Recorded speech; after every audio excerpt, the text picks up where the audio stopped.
करा। चौथी गोष्ट पत्रिकेत शुक्र राहू युती चांडाळ योगे त्याचं पहिल्यांदा निरसन करा। पाचवी गोष्ट पत्रिकेमध्ये शनी चंद्र युती विषय योगे त्याची पूर्ण दृष्टी पतिस्थानावर आहे त्याचं पहिल्यांदा निरसन करा। आता एवढं सगळं निरसन करा तेव्हा कुठे आता विवाहाचा विचार करा। आता पहा, विवाह जे आहे ते घरापासून पश्चिम ते उत्तर दिशेकडच्या व्यक्तीबरोबर विवाहाचे योग येतील। त्याचप्रमाणे पूर्व परिचित व्यक्तीबरोबर विवाहाचे योग येतील। मनाजोग त्या क्षेत्रातल्या व्यक्तीबरोबर विवाहाचे योग येतील। पण मात्र विवाह म्हणजे सांसारिक जीवन तुमचा खट्टा मिठा असं चालेल, म्हणजेच काय, कभी खुशी कभी गम अशा पद्धतीची तयारी तुम्हाला ठेवावी लागेल। विवाह निश्चितीचा जो कालावधी आहे तो जानेवारी 23 पासून ते एप्रिल एंड 2023 पर्यंतचा आहे। पुढचा प्रश्न आपल्याला विचारलेला आहे तो प्रश्न आहे मुंबईवरून अक्षय मोरे विचारतात की मला सरकारी नोकरीचा योग आहे का आणि लग्नाचा योग कधी आहे, वैवाहिक जीवन कसं असेल। सगळ्यात महत्त्वाची गोष्ट अक्षय अशी आहे की पत्रिकेचा एकूण विचार करता पत्रिकेमध्ये तसं पाहिलं तर कोणतेही दोष नाहीये, पण मात्र सरकारी नोकरीचा योग आहे का तर तो मात्र दिसत नाहीये। त्यामुळे मला असं वाटतं की प्रायव्हेट सेक्टरवरच आपल्याला समाधान मानलं पाहिजे। दुसरी महत्त्वाची गोष्ट अशी की विवाह झाल्यानंतर मात्र तुमच्या मनातल्या इच्छा अपेक्षा किंवा स्वप्नपूर्ती होईल किंवा स्थैर्य प्राप्त होईल हे देखील तितकंच महत्त्वाचं आहे। अगदी तुमच्या मनाजोगती व्यक्ती तुमच्या जीवनात येणार हे देखील तितकंच महत्त्वाचं, पण पत्रिकेत असलेला जो मंगळ दोष आहे त्याचं निरसन मात्र करायला लागेल। घरापासून दक्षिण पश्चिम दिशेकडची व्यक्ती आहे आणि विवाह निश्चितीचा जो कालावधी आहे तो मार्च एप्रिल 2023 अशा स्वरूपाचा असणार आहे। पुढचा प्रश्न आपल्याला विचारलेला आहे तो प्रश्न आहे आपल्याला धैर्य फडके विचारतात ते भंडाऱ्यावरून की माझी प्रगती कधी होईल आणि आर्थिक विवंचना कधी दूर होईल, नोकरीत यश कधी मिळेल आणि कृपया मार्गदर्शन करा। सगळ्यात महत्त्वाची गोष्ट धैर्य असं आहे की तुमची धनुराशी सध्या 7.5 सुरू आहे। दुसरी गोष्ट पत्रिकेमध्ये केंद्रस्थ पितृदोष आहे त्याचं पहिल्यांदा निरसन करा। आणि तिसरी गोष्ट की प्रगती कधी होईल असं जे तुम्ही विचारता ते तर प्रगती आहे यात शंकाच नाही, पण मात्र ती धीम्या गतीने आहे एवढं मात्र नक्की। आता आर्थिक विवंचना जी तुम्ही म्हणता ते तर तुमच्या लाभस्थानाचा अधिपती मंगळ व्ययात आहे आणि नेमकं गंमत अशी झालेली की त्या स्थानामध्ये रवी बुध युती आहे। आता तो बुध जो आहे तो तुमच्या भाग्याचा अधिपती आहे आणि भाग्येश तुमचा लाभात असणं हे विशेष गोष्ट आहे। शिवाय कर्मेश कर्मात आहेच, दशमेश दशमात म्हणजे, त्याच्यामुळे तसं जर बघितलं तर पत्रिका अतिशय व्यवस्थित आहे। एक पत्रिकेतला पितृदोष जर सोडला तर मात्र तशी काही अडचण यायला नको हे देखील तितकंच महत्त्वाचं आहे। आणि म्हणून मला खात्री आहे की निश्चितपणे तुम्हाला तुमच्या इच्छांची पूर्तता होऊ शकेल एवढं मात्र नक्की। पुढचा प्रश्न आपल्याला विचारलेला आहे तो आहे स्वातीनी जालन्यावरून विचारलेला आहे की सरकारी नोकरीचा योग आहे का, पत्रिकेत काही दोष आहेत का याबद्दल सांगा। सगळ्यात महत्त्वाची गोष्ट अशी की पत्रिकेमध्ये 2 अडचणी आहेत। नंबर 1 की पत्रिकेमध्ये केंद्रस्थ पितृदोष आहे।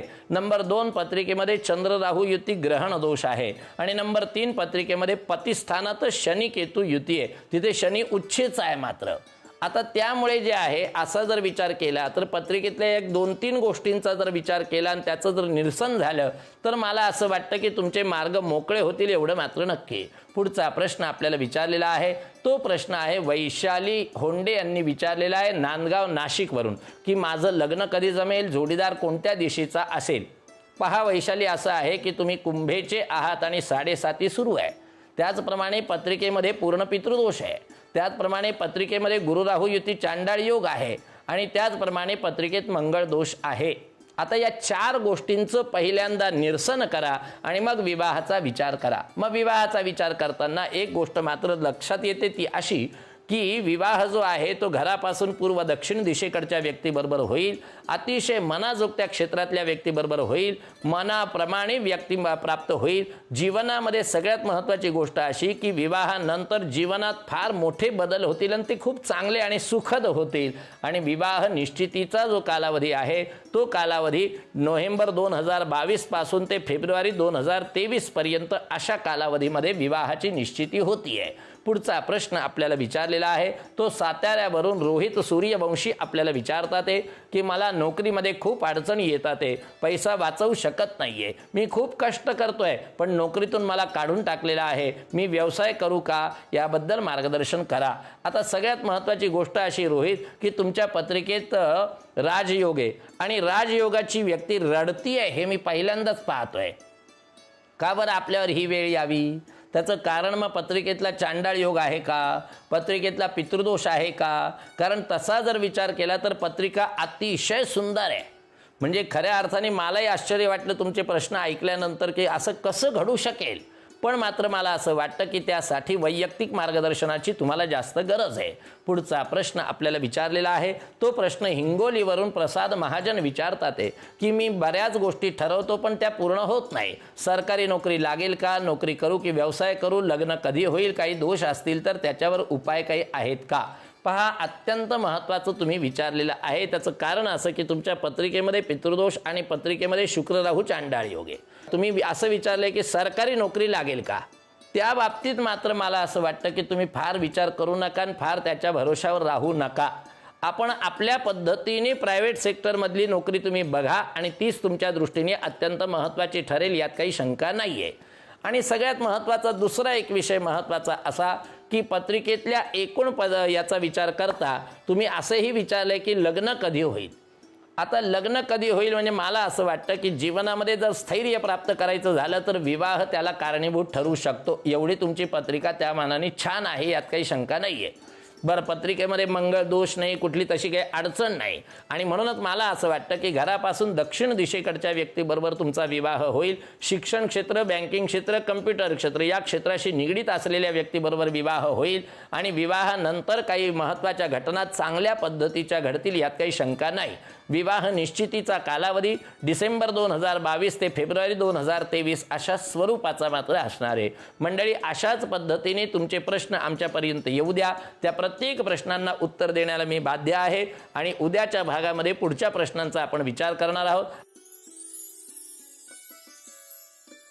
आता आपल्याला बघायचं आहे आजच्या दिवसाचं 12ही राशींचं राशीफल आपल्याला काय सांगता येते थोड्याशा विश्रांतीनंतर.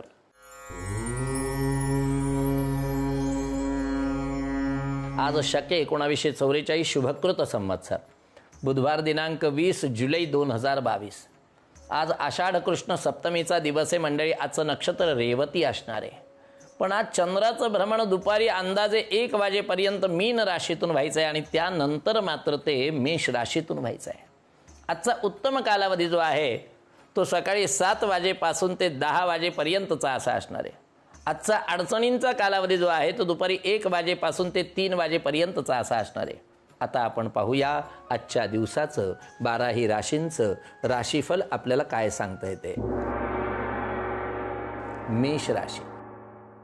मेष राशीच्या मंडळींना आजचा दिवस म्हणजे साधारणपणे दुपारपर्यंत तर तुमच्यासाठीचा दिवस हा अत्यंत अडचणीचा, त्रासदायक आहे. आणि म्हणून माझं असं मत आहे की काही जर महत्त्वाचे निर्णय घ्यायचे असतील, काही बदल करायचे असतील, काही महत्त्वाचे करार करायचे असतील, काही कागदपत्र करायचे असतील, काही महत्त्वाच्या कायदेशीर गोष्टी करायच्या असतील, सरकारी गोष्टी करायच्या असतील, तर मात्र आजचा हा दिवस तुम्हाला दुपारनंतर लागू पडणारा दिवस आहे, दुपारनंतर. आणि म्हणून त्यासाठी आपण थोडंसं जर थांबलं, थोडे पेशन्स जर ठेवले तर मात्र निश्चितपणे मला खात्री आहे की दुपारनंतरचा कालावधी हा तुमच्यासाठीचा अत्यंत महत्त्वाचा आहे.